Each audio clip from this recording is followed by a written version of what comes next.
मान्यवर, मैं भाजपाइयों के लिए, भाजपाई मित्रों के लिए एक गाना गाना चाहता हूं कि देखो ऐ दीवानों ऐसा काम ना करो, राम का नाम बदनाम ना करो, राम का नाम बदनाम ना करो। मान्यवर, हम तो कह रहे हैं देखो ऐ दीवानों ऐसा काम ना करो, राम का नाम बदनाम ना करो, लेकिन हमारे भाजपाई मित्र कह रहे हैं राम राम जपना पराया माल अपना। राष्ट्रपिता महात्मा गांधी से आपको क्या समस्या है मान्यवर? अरे वो राष्ट्रपिता महात्मा गांधी इतने महान है, इतने महान है, इतने महान है कि दुनिया के 80 देशों में उनकी प्रतिमा लगी हुई है मान्यवर, 80 देशों में। और जब G20 का सम्मेलन हुआ, दुनिया के तमाम राष्ट्राध्यक्ष आए, दुनिया के तमाम प्रधानमंत्री और राष्ट्रपति आए, तो भारत के प्रधानमंत्री को मजबूर होकर उसी राजघाट पर महात्मा गांधी के सामने सर झुकाना पड़ा। वो गोलवरकर की समाधि पे नहीं गए, गांधी की समाधि पे गए, वो गोडसे की समाधि पे नहीं गए, गांधी की समाधि पे गए। मान्यवर, राष्ट्रपिता महात्मा गांधी जो राम राज्य की कल्पना करते थे, राष्ट्रपिता महात्मा गांधी जो रघुपति राघव राजा राम का पाठ करते थे, राष्ट्रपिता महात्मा गांधी जो भगवान श्री राम के सच्चे भक्त थे। और याद रखिएगा मान्यवर, इस सरकार को आपके माध्यम से कहना चाहता हूं, भगवान को अपने भक्त से बहुत प्यार होता है। आज भगवान श्री राम आपको श्राप दे रहे होंगे कि तुम हमारे भक्त को अपमानित कर रहे हो, तुम अपने भक्त को, तुम हमारे भक्त को अपमानित कर रहे हो। राम के नाम में चरित्र होना चाहिए, वरना तो हराम में भी राम लिखा हुआ है, वरना तो हराम में भी राम लिखा हुआ है। इसलिए राम का नाम लगा लेने मात्र से आपके गुनाह नहीं छिप जाएंगे। सुखराम नाम था ना मान्यवर, बेड के नीचे रुपया मिला था, बेड के नीचे रुपया मिला था। और मैं सोच रहा था कि जब क्या इस जी राम जी योजना से आप भगवान श्री राम का सम्मान कर रहे हैं या अपमान कर रहे हैं? आप भगवान श्री राम का सम्मान कर रहे हैं या उनको गली मोहल्ले गांवों में बदनाम कर रहे हैं? मैं पढ़ रहा था, एक खबर मिली, राजस्थान में मनरेगा योजना में 200 करोड़ का भ्रष्टाचार। मैंने पढ़ा गुजरात में 500 करोड़ रुपए का भ्रष्टाचार, ये सारे कागजात हैं। मैंने पढ़ा उत्तर प्रदेश में मनरेगा योजना में मजदूरों के नाम पे हजारों करोड़ का भ्रष्टाचार, हरियाणा में मान्य हजारों करोड़ का भ्रष्टाचार। सर योजना पे बोल रहा हूँ, सर योजना पे बोल रहा हूँ, सारा कागज चाहिए आपको, इनके भ्रष्टाचार का कागज चाहिए सर दे दूंगा, इनको दे दूंगा। लेकिन अब मैं सोच रहा था कि अब अगर चर्चा होगी तो क्या चर्चा होगी, लोग क्या कहेंगे? अरे भाजपाइयों ने जी राम जी योजना के तहत 1000 करोड़ का भ्रष्टाचार यूपी में कर लिया। अरे भाजपाइयों ने हरियाणा में 500 करोड़ रुपए का भ्रष्टाचार जी राम जी में कर लिया। अरे भाजपाइयों ने महाराष्ट्र में जी राम जी के नाम पे करोड़ों का भ्रष्टाचार कर लिया। हाइपोथेटिकल बात कर रहे हैं, भाजपाइयों ने गुजरात में तो क्या बोलूं सर, क्या आपत्ति है इनको सर? क्या बोलूं, जी राम जी ना बोलूं सर? अब तो गुजरात में सैकड़ों करोड़ का भ्रष्टाचार भाजपाइयों ने जी राम जी के नाम पे कर लिया। पूरे देश में गांव में बिल पास विधायक, इनके बीजेपी के विधायकों ने जी राम जी योजना में भ्रष्टाचार कर लिया। तो ये आप राम को सम्मान दे रहे हैं कि राम को अपमानित कर रहे हैं? आप राम को अपमानित कर रहे हैं। अरे बैठ जाओ, चंदा चोरी की है तुम लोगों ने, बैठ जाओ, चंदा चोरी की है तुमने भगवान श्री राम के नाम पे चंदा चोरी की है। बैठ जाओ, नहीं जाएगा, बैठ जाओ। It's not going on. मान्यवर देखिए, हमारा समय खा रहे हैं सर ये लोग। मान्यवर, एक लाइन मुझे याद आती है, इस बिल को पढ़ने के बाद मेहनत तो करता हूं, फिर भी घर खाली है बाबूजी। मेहनत तो करता हूं, फिर भी घर खाली है बाबूजी। मिट्टी के कुछ दीपक ले लो, दिवाली है बाबूजी। मिट्टी के कुछ दीपक ले लो, दिवाली है बाबूजी। गरीब का रोल Point of order 110, 110, एक मिनट, पॉइंट 110. ऑफ ऑर्डर सुन लेते हैं। नहीं, it is the right of the member. Yes, it is the right.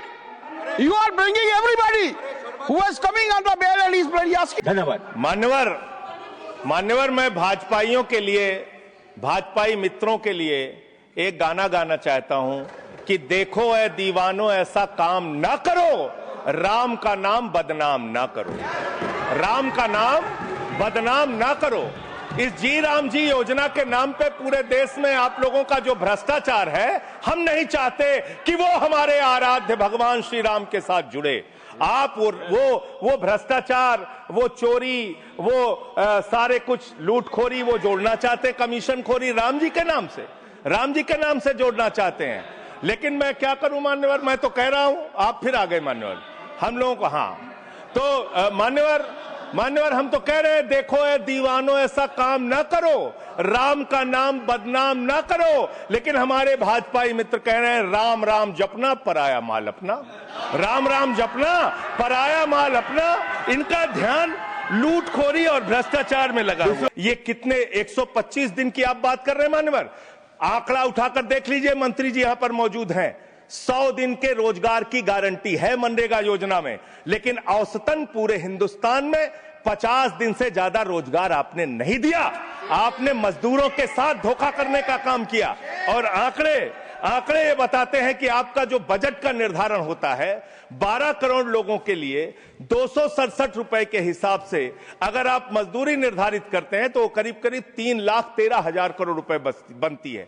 आप उसके लिए 86,000 करोड़ रुपए का बजट रख रहे हैं। यानी कि मंशा आपकी शुरू से स्वयं यही है कि आप इस योजना के तहत लोगों को काम नहीं देना चाहते हैं, मजदूरी नहीं देना चाहते हैं। लेकिन मजदूरों के हक में, मजदूरों की आवाज उठाने वाले लोग देश भर में संगठित हो रहे हैं। ये आप दूसरा अपराध करने जा रहे हैं। मैं आपको कहना चाहता हूं, आपके माध्यम से इस सरकार को चेतावनी देना चाहता हूं।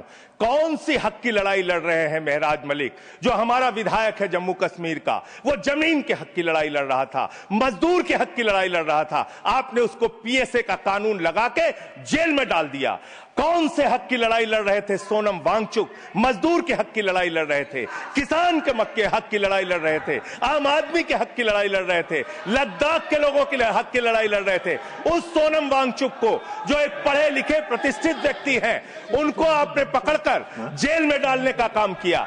आप पूरे देश में जबरदस्ती मामला है जी, तो ये रिकॉर्ड में नहीं जाएगा। क्यों नहीं जाएगा सर? क्यों नहीं जाएगा सर? मजदूर के लिए लड़ने वाले क्यों नहीं जाएगा? मैटर जो सर है क्यों नहीं जाएंगे? वो रिकॉर्ड में नहीं जाएगा। आगे बोले सर, आगे बोले सर।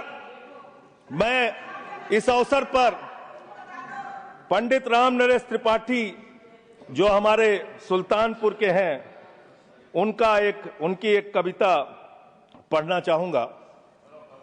ना मंदिर में, ना मस्जिद में, ना गिरजे के आसपास में, ना पर्वत पर, ना नदियों में, ना घर बैठे, ना प्रयास में, ना कुंजों में, ना उपवन में, शांति भवन या सुख निवास में, ना गाने में, ना बाने में, ना आशा में, ना ही हास में, ना छंदों में, ना प्रबंध में, ना अलंकार, ना अनुप्रास में, खोज ले कोई राम मिलेगा दीन जनों की भूख प्यास में।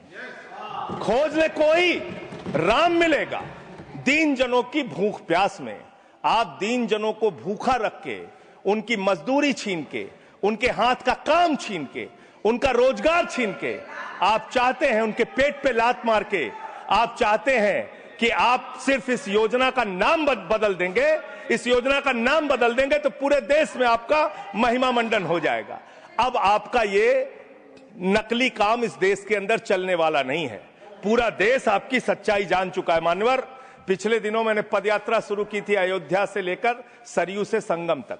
अयोध्या में किसान आए हमारे पास, बहुत सारे किसानों ने आकर कहा किस तरीके से अयोध्या के अंदर किसानों की जमीनों का कब्जा किया जा रहा है प्रशासन के द्वारा, भारतीय जनता पार्टी की सरकार के द्वारा। वहां पर किसानों के ऊपर लाठियां चला के, गोलियां चला के, बुलडोज करके उनकी जमीनें औने पौने दामों में ली जा रही है। मान्यवर, औने पौने दामों में उनकी जमीनें ली जा रही हैं। और वो जमीनें मान्यवर वो जमीनें जो ली जा रही हैं किसानों से, वो जमीनें बड़े बड़े बिल्डर को बेची जा रही हैं, किसानों से 5 लाख रुपए बिस्वा जमीन ली गई अयोध्या में। अरे सुनो ध्यान से, किसानों से 5 लाख रुपए बिस्वा अयोध्या में जमीन ली गई और लोढ़ा ब्रदर्स ने उसी जमीन को प्लाटिंग करके 1 करोड़ 80 लाख रुपए में बेचा। आप धंधा कर रहे हैं, प्रभु श्री राम के नाम पे आप धंधा कर रहे हैं, अयोध्या के लोगों को लूटने का काम कर रहे हैं, अयोध्या के किसानों को लूटने का काम कर रहे हैं। इसीलिए अयोध्या के लोगों ने आपको हराया, इसीलिए अयोध्या के लोगों ने आपको हराया। और यही आपका चरित्र रहेगा तो पूरे देश में जनता आपको जवाब देगी, जनता आपको हराने का काम करेगी। ये मजदूरों का हक मारने का काम जो आप कर रहे हैं, इसको बंद कीजिए। मानवर, मैं अंतिम बात कहना चाहता हूं, मानवर बोले, जब ये मनरेगा योजना लाई गई तो इस बिल को अस्थायी समिति में भेजा गया था। आज जब आप नई योजना लेकर आ रहे हैं, इसको अस्थायी समिति में आपने क्यों नहीं भेजा?